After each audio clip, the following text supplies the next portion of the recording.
नमस्कार, DD news देख रहे हैं आप और आपके साथ मैं हूं शहला निगार। बुलेटिन की शुरुआत में सबसे पहले नजर सुबह की सुर्खियों पर। अंतर्राष्ट्रीय प्रोटोकॉल के अनुसार अहमदाबाद विमान हादसे की औपचारिक जांच शुरू। एयर इंडिया की ओर से 241 मौत की पुष्टि। घटनास्थल पर रेस्क्यू ऑपरेशन खत्म।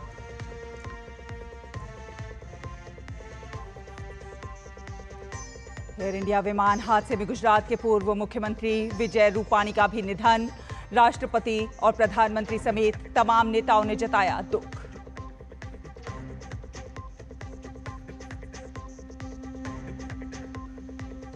एयर इंडिया की ओर से अहमदाबाद में अतिरिक्त सहायता देने के लिए टीम मौजूद। यात्री हॉटलाइन नंबर समेत विदेश से कॉल करने वालों के लिए भी अलग से नंबर जारी।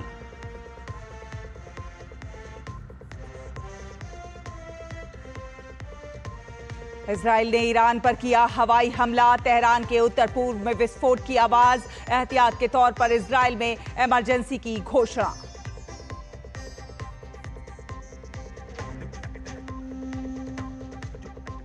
और पूरे उत्तर भारत में प्रचंड गर्मी का कहर। दिल्ली के लिए आज ऑरेंज अलर्ट। रात में बारिश के आसार। वहीं राजस्थान, पंजाब, हरियाणा में लू का red alert.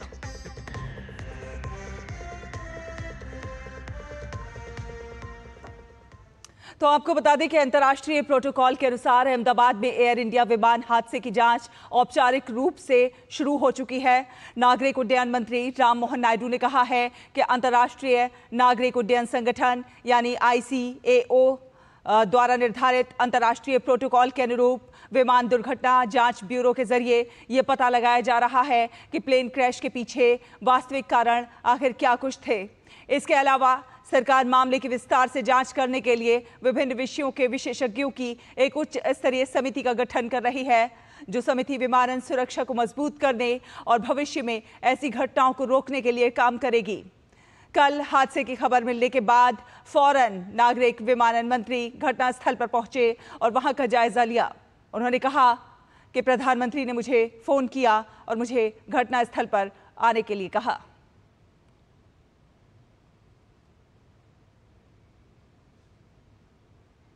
Very tragic and very horrific, and even till now I have to say I'm in a state of shock. Try to find out more about what happened and what needs to be done. And also Honorable PM has called me and also told me to be there at the site and also look into the operations which is going on right now. And right now, if you ask me, I can only think about the passengers, their families, what they might be going through, and especially the civilians also who are there near the crash site. A lot of relief effort has been done already, right from Indian Army, NDRF, state police, medical departments, including aviation concerned departments. Everyone has attended immediately, the fire department. तो 12 साल पुराना Boeing 787-8 विमान 230 यात्रियों और 12 चालक दल के सदस्यों को लेकर कल दोपहर 1:38 पर अहमदाबाद से रवाना हुआ था, जो उड़ान भरने के कुछ ही समय बाद दुर्घटनाग्रस्त हो गया। एयर इंडिया ने खेद जताते हुए कहा है कि विमान में सवार 242 लोगों में से 241 की मौत हो गई है। एकमात्र जीवित व्यक्ति का अस्पताल में इलाज चल रहा है। यात्रियों में 169 भारतीय नागरिक, 53 ब्रिटिश नागरिक, 7 पुर्तगाली नागरिक और 1 कनाडाई नागरिक शामिल थे। जीवित व्यक्ति भारतीय मूल के ब्रिटिश नागरिक हैं। एयर इंडिया ने मृतकों के परिवारों के प्रति अपनी गहरी संवेदना जाहिर की और कहा कि अब उनका प्रयास पूरी तरह से प्रभावित लोगों, उनके परिवारों और परिजनों की जरूरतों पर केंद्रित है। एयर इंडिया की ओर से देखभाल करने वालों की एक टीम अतिरिक्त सहायता प्रदान करने के लिए अहमदाबाद में है। एयर इंडिया इस घटना की जांच कर रहे अधिकारियों को अपना पूरा सहयोग दे रही है। इसके अलावा एयर इंडिया ने अधिक जानकारी देने के लिए एक समर्पित यात्री हॉटलाइन नंबर 1800569144 भी स्थापित किया है।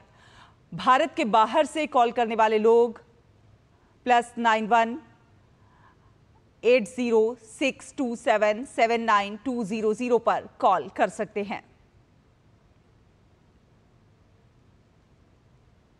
तो AI-171 विमान हादसे में 241 लोगों की जान चली गई है।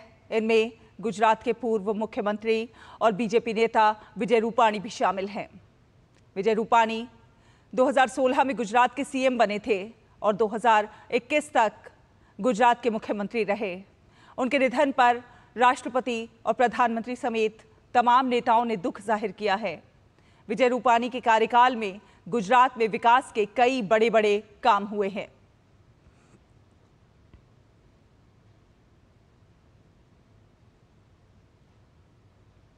तो गुरुवार दोपहर अहमदाबाद से लंदन के लिए एयर इंडिया की उड़ान संख्या AI-171 ने जब उड़ान भरी तो किसी ने इस बात को नहीं सोचा होगा कि इतना बड़ा हादसा हो जाएगा। उड़ान के कुछ ही मिनटों में यह हादसा हो गया और इससे पहले कि कोई कुछ समझ पाता, सब कुछ धुएं के गुबार में तब्दील हो गया।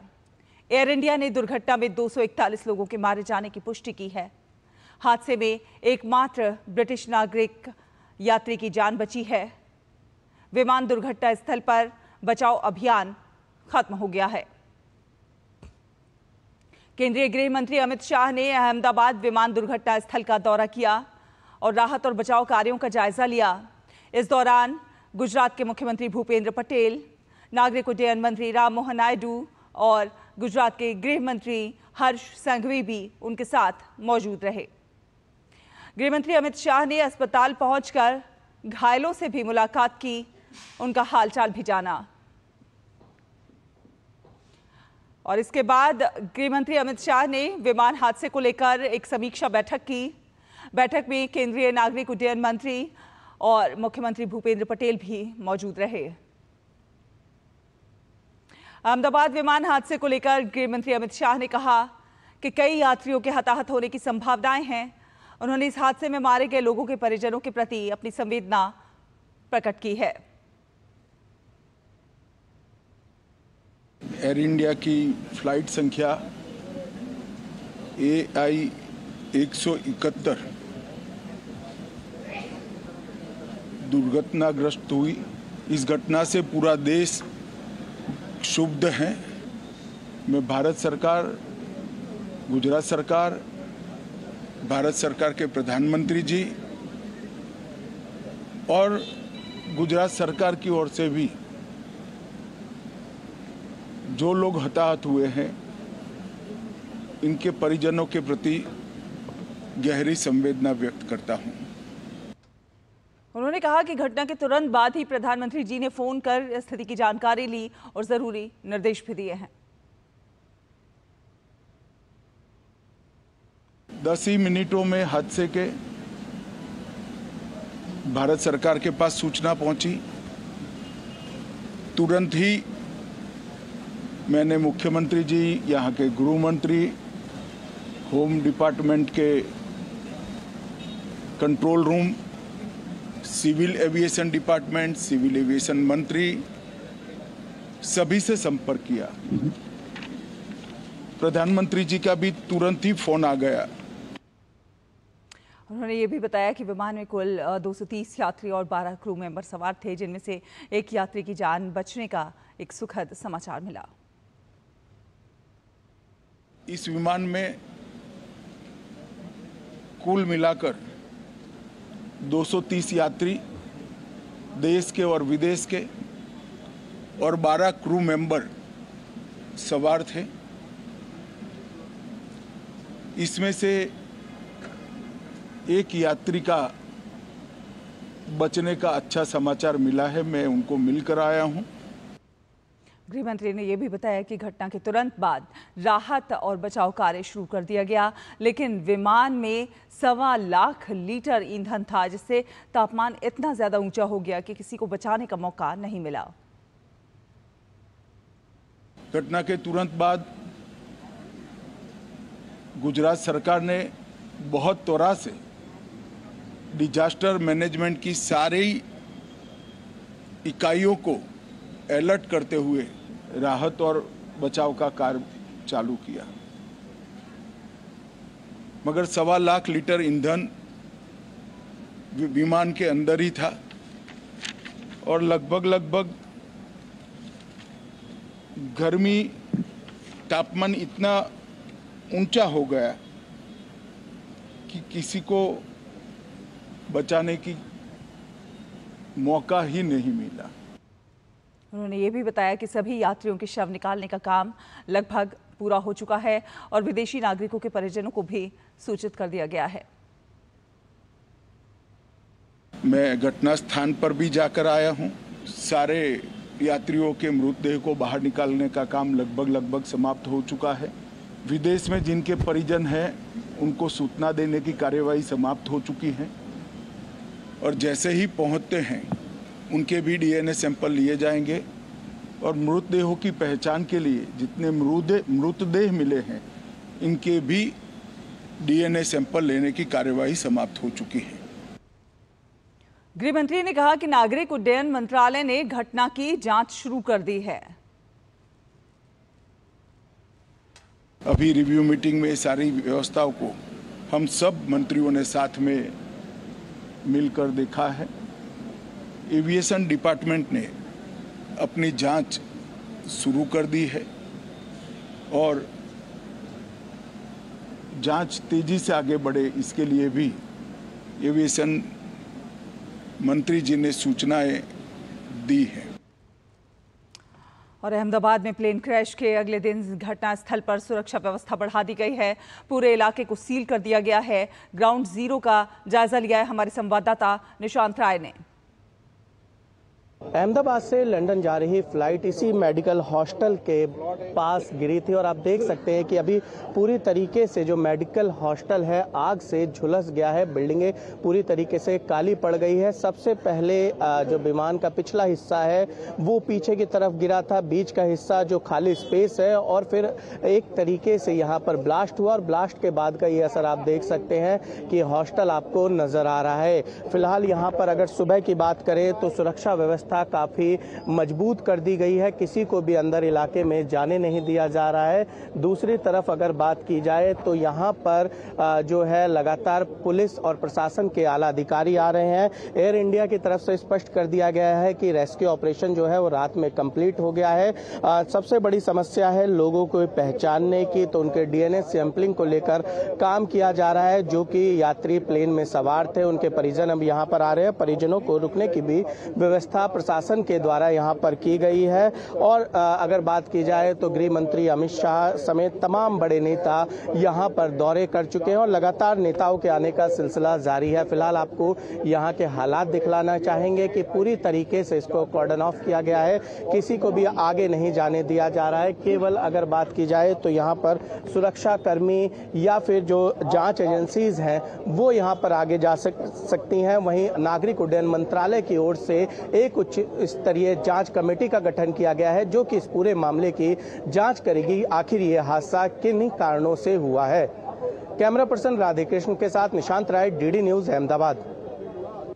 और अहमदाबाद विमान हादसे को लेकर एयर इंडिया के स्वामित्व वाली कंपनी टाटा ग्रुप ने मृतकों के परिजनों को 1-1 करोड़ रुपए का मुआवजा देने की घोषणा की है। टाटा ग्रुप की ओर से जारी बयान में टाटा सन्स के चेयरमैन एन चंद्रशेखरन ने कहा है कि इस हादसे में घायल सभी लोगों के इलाज का खर्च भी टाटा ग्रुप ही उठाएगा। साथ साथ ये भी सुनिश्चित किया जाएगा कि उन्हें जरूरी देखभाल और सपोर्ट मिले। टाटा ग्रुप के बयान में आगे ये भी कहा गया है कि इसके अतिरिक्त टाटा ग्रुप बीजे मेडिकल छात्रावास के निर्माण में भी सहायता प्रदान करेगा।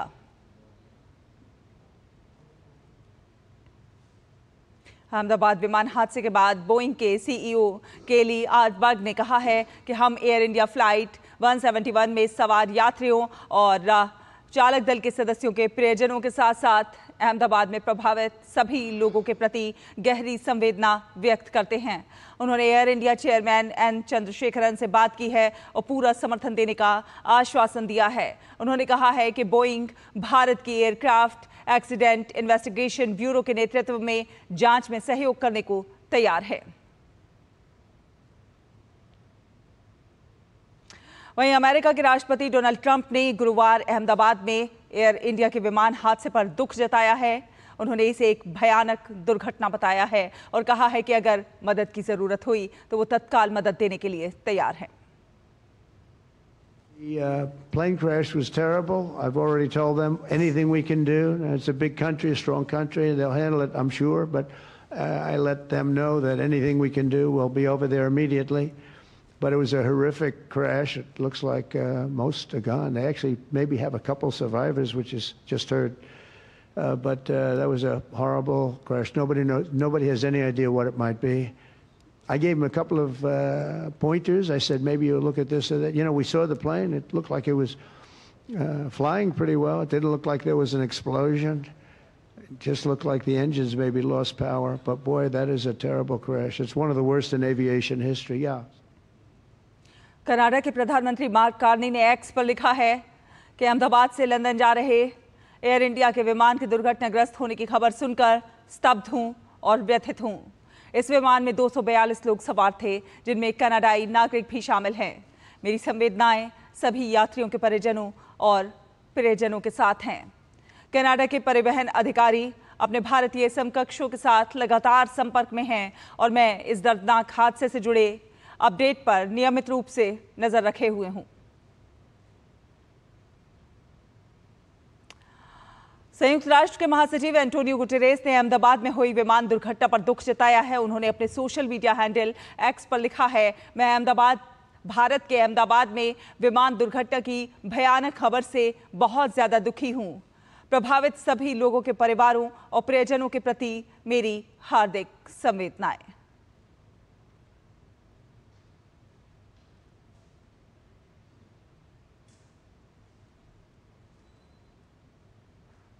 फिलहाल एक छोटा सा ब्रेक के उस पार खबरों का सफर जारी रहेगा। देखते रहिए डीडी न्यूज।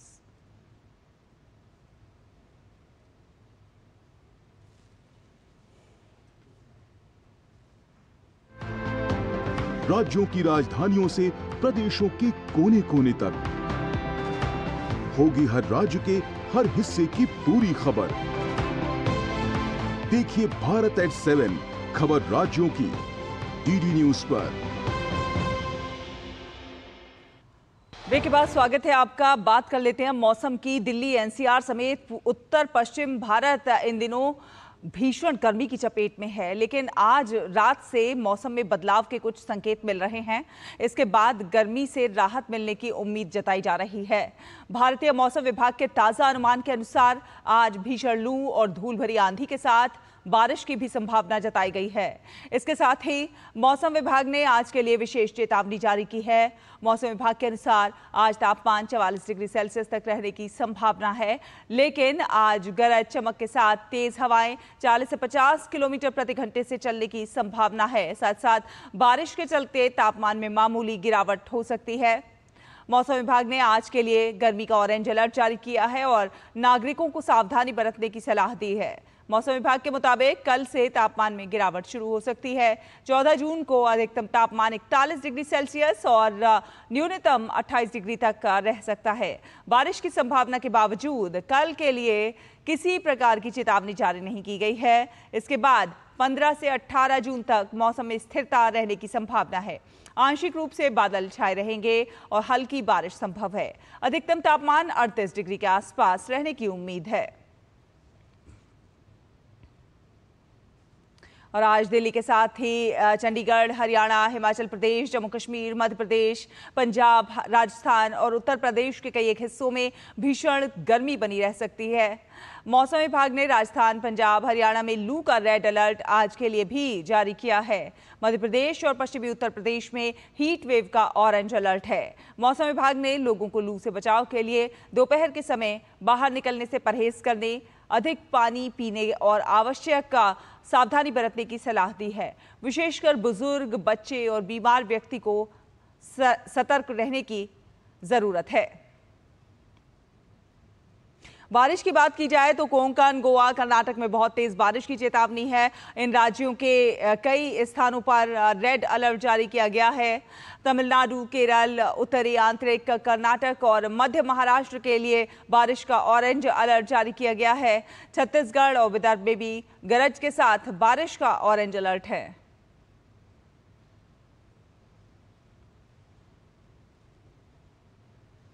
वहीं दिल्ली में भीषण गर्मी जारी है, जिसके चलते मौसम विभाग ने अगले 2 दिनों के लिए रेड अलर्ट जारी किया है। राष्ट्रीय राजधानी में तापमान 45 डिग्री सेल्सियस के करीब पहुंच गया है। हालात ये हो गए हैं कि सूर्यास्त के बाद भी राहत मिलती हुई नजर नहीं आ रही है और इस बीच दिल्ली और उत्तर प्रदेश में उमस ने लोगों की परेशानी और ज्यादा बढ़ा दी है। हालांकि सप्ताह के अंत तक बारिश और तूफान की उम्मीद के साथ थोड़ी राहत मिल सकती है। आईएमडी प्रमुख डॉक्टर मृत्युंजय महापात्रा ने दिल्ली के मौसम के हालचाल को लेकर डीडी न्यूज से खास बात की है, वो सुनिए। इस वक्त मौजूद है doctor Mrutyunjay Mohapatra, DG IMD से। गर्मी बहुत है, 45 डिग्री का तापमान छू चुके हैं। क्या एक्सपेक्ट कर रहे हैं? क्या आज भी रेड अलर्ट है तो मतलब लोगों को कितना और सहना पड़ेगा? पास्ट 3 डेज में कंटिन्यूसली टेम्परेचर हाई चल रहा है और हीट वेव कंडीशंस भी है। दिल्ली और एनसीआर रीजन में नहीं, पूरी नॉर्थ वेस्ट इंडिया में हीट वेव कंडीशन चल रहा है और हमारी उम्मीद है कि अगले 3 दिन तक ऐसे हीट वेव या सीवियर हीट वेव कंडीशन जारी रहेगा उत्तर पश्चिम भारत में और दिल्ली में भी। इसके लिए हम सभी लोगों को यही प्रेरित कर रहे हैं कि हमारा जो इन्फॉर्मेशन है इसको आप सुनिए और अकॉर्डिंगली आप जो हीट एक्शन प्लान के हिसाब से जो गवर्नमेंट बोल रहे हैं आपको इसका पदक्षेप लीजिए। रेड अलर्ट है, कल भी था, आज भी है, कल भी होने की उम्मीद है। ये वो जो पूरी जगह है यहाँ पे इतनी ज्यादा गर्मी और खासतौर से जो ह्यूमिडिटी है वो ज्यादा हो रही है, वो क्यों है? जी, हम जो रेड अलर्ट दिए हैं ये सिर्फ डे टेम्परेचर की बात नहीं, नाइट टेम्परेचर भी ज्यादा है, ह्यूमिडिटी भी ज्यादा है और इसके साथ जो परसिस्टेंस है, अगले 3 दिन 5-3 दिन हाई टेम्परेचर चल रहा है और अगले 3 दिन भी हाई टेम्परेचर एक्सपेक्टेड है। ये परसिस्टेंस की वजह से हमारा जो बॉडी है वो एडजस्ट नहीं कर पाता है, इसके लिए भी कंडीशन है। और इसके साथ साथ जो एजेड पर्सन है, जो ओल्ड पर्सन है, जो चिल्ड्रन है, वो मोस्ट वल्नरेबल है। ये जो टेम्परेचर बढ़ रहा है, टेम्परेचर वजह से बढ़ने से जो लोअर ट्रोपोस्फियर में जो ओजोन है उसका कंसंट्रेशन भी बढ़ जाता है और इसका साइड इफेक्ट यही होता है जिसका पल्मोनरी डिजीज है, सांस जैसे डिजीज है ना, इसको ज्यादा खतरा हो जाता है। अच्छा, मौसम के लिए हम थोड़ा सा जानना चाहेंगे। मानसून ने फिर से थोड़ी सी तेजी पकड़ी है, क्या स्टेटस है इस वक्त? और दिल्ली दूर है हमें पता है, लेकिन क्या 27 तारीख का डेट हम लोग निभा पाएंगे दिल्ली के साथ?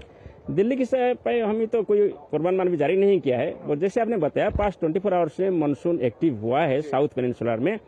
Heavy to extremely heavy rainfall हुआ है वेस्ट कोस्ट में, specially Karnataka coast, Kerala coast वगैरह में और हमारी उम्मीद है कि ये एक्टिव कंडीशन अभी जारी रहेगा और धीरे धीरे मानसून सेंट्रल इंडिया और ईस्टर्न इंडिया की तरफ भी बढ़ेगा। अपने एक वर्कशॉप किया जहाँ पे स्ट्रीट हॉकर्स और लोगों को, जो नीचे तबके लोग, उनको लेके आए कि उनको इन्फॉर्मेशन देने के लिए, तो क्या आप लोग उनको भी कलर कोडेड वार्निंग देते हैं? जैसे वो लोग हॉकर्स है कि यहाँ पे दिक्कत ना हो, और जो लोग वहाँ पे खरीदने भी जा रहे हैं उनके लिए भी सुविधा हो। हमारे जो एसोसिएशन है, वर्कर्स एसोसिएशन है, रिक्शा प्लस एसोसिएशन है, स्ट्रीट वेंडर्स एसोसिएशन है, डोमेस्टिक वर्कर्स एसोसिएशन है, सभी को लेकर ग्रीन पीस के साथ एक अनोखा पदक्षेप लिए हैं कि हम सब्जी मंडी में और डिफरेंट एरिया में लगा रहे हैं बोर्ड्स, लगा रहे हैं फिजिकल बोर्ड्स, जहां green, yellow, orange, red colour का होता है, वहां क्या करना है क्या नहीं करना चाहिए वो लिखा जाता है और तापमान कितना है लिखा जाता है। ये थे डॉक्टर महापात्रा, बताए थे पसीना छूट रहा है, गर्मी बढ़ रही है और जिस तरीके से उन्होंने कहा रेड अलर्ट घोषित कर दिया गया है। घर पे रहें, पानी पीते रहें, सुरक्षित रहें। कैंपस में विक्की के साथ मैं तापस भट्टाचार्य, दूरदर्शन समाचार।